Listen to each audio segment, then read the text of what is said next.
2020, the year of the letdown, the lockdown, the anxious, restless, stressed out meltdown, a global discordant cacophony, a sadistic symphony, a poisonous polygamy of plague, prejudice, and polity, the perfect storm to dislodge our decency, to stoke our differences from sea to shining sea.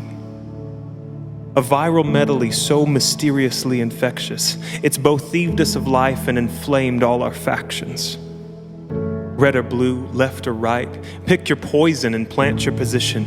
Not in my life have I seen such conviction over policy and public decrees, opinions aplenty, the truth so diseased.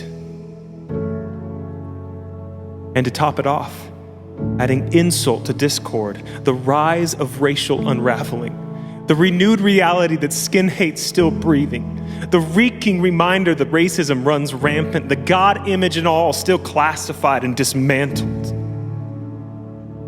What's more, our isolations led to toxic meditations. Our minds left to fester on social vacation. Apart and alone, we're hungry for hope and in deep need of peace. The season is no joke. So where does this leave us on this starry night? Near the end of this chapter, but the end still far from sight. See, I fear there's a permanent impression this soul-deep recession will leave on our minds. And I see seeds of doubt budding and running wild like fire. I echo the psalmist, King David, who wrote, "How long, Lord, will you forget me forever? Your face seems pretty well hidden, and my religion doesn't seem to make this any better. I'm trying, Lord, I'm trying. So help me. Help me consider that your ways aren't my ways, and that good days and bad days are still filled with you always. I know that. I know that. I know that. So to this I will appeal. For there's a separation in what I know and what I feel. So let's rehearse the truths we know to be real. The God of the sun is also the God of the rain. The God of the winter is also the God of the spring. The God of the healing is still God in my pain. And the God of the past is still the God of today. Listen, this struggle isn't new. In fact, it's why he came.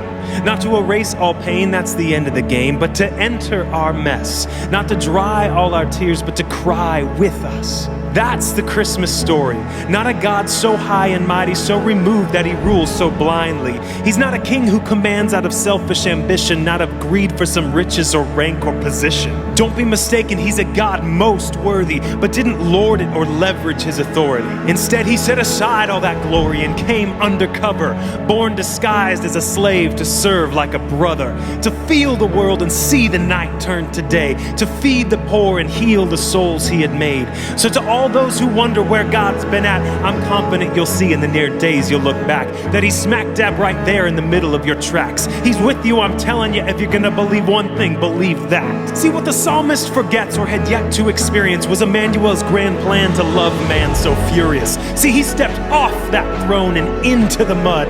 What kind of God does that? What king ever would? But he did, and he still does, and he's right here among us, especially right now on this eve of Christmas. So fling wide your hope and let his presence sink deep and restore your belief that his promise never sleeps. God is not dead, nor does he flee when the hellish tide rises. It will be met with defeat. I'm gonna say it now and you're gonna sing it soon, and when you do, I pray your peace is fully renewed.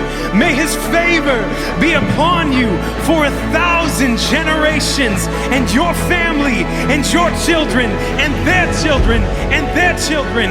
May his presence go before you and behind you and beside you, all around you and within you.